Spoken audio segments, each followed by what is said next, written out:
Sa loob daw ng 3 taong panunungkulan ni Pangulong Bongbong Marcos, wala pa rin itong nagagawa para sa mga Pilipino at sa bansa. Ayon iyan sa isang doktor na kumakandidato ring senador ngayong May 12 elections. Sabi niya, masyado kasing abala si Marcos Jr. sa pamumulitika, imbes na tugunan ang mga halagang isyu sa bansa gaya ng usapin sa kalusugan. Narito ang report ni Paul Montebon. Dismayado si senatorial candidate Dr. Marites Mata saan niya'y kawalan ng pakialam ng gobyernong Marcos Jr. sa mga mahalagang isyu na dapat tutukan ng pamahalaan. Paano ba naman daw kasi abala ang pamahalaan sa pamumulitika gaya ng planong pagbabago sa konstitusyon kasama na ang pagsira sa pangalan ng mga Duterte na itinuturing nilang matinding balakid sa kanilang ambisyong manatili sa kapangyarihan?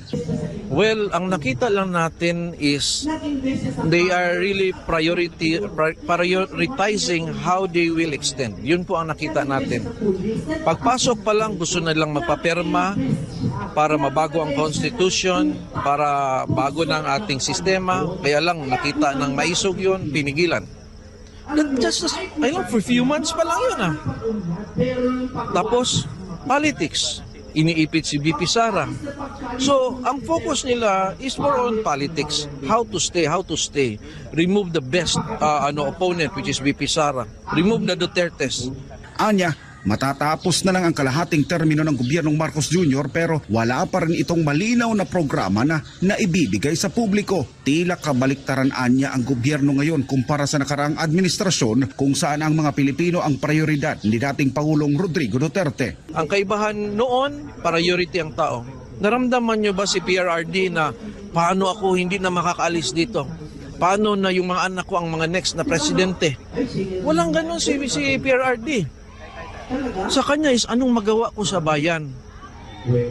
Kaya na-feel natin yun. Ipinahayag ni Doc Mata ang matinding pagkabahala sa lumalalang kalagayan ng kalusugan ng mga Pilipino, lalo na't patuloy ang pagtaas ng halaga ng mga serbisyong medikal. Malayong-malayo anya ito sa mas abot kayang healthcare system noong administrasyon ni dating Pangulong Rodrigo Duterte. Giit pa ni Mata, tila nawawala na ang malasakit ng kasalukuyang pamahalaan sa kalusugan ng mamamayan at sa halip ay kinakasangkapan ito ng mga nasa kapangyarihan para sa korupsyon. Dapat yun, connected sana yun, papunta na doon tayo sa pag-asenso talaga.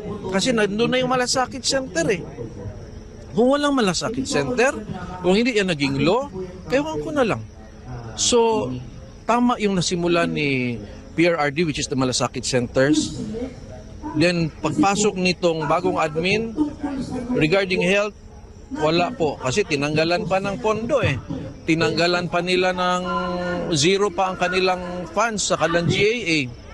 So, hindi po ako satisfied. Sa ilalim ng partido ni dating Pangulong Rodrigo Duterte na PDP Laban, tiniyak ni Doc Mata na maaasahan ng sambayan ng Pilipino ang isang pamahalaang hindi nang iiwan. Isang pamahalaang tunay na para sa masa mula sa abot kayang serbisyong pangkalusugan, dekalidad na edukasyon, matatag na infrastruktura, hanggang sa masiglang sektor ng agrikultura at masaganang hanap buhay para sa bawat Pilipino. Pangako ng PDP Laban ang hustisya laban sa kahirapan, pang-aabuso sa kapangyarihan at malawakang katiwalian. Para sa Diyos at sa Pilipinas,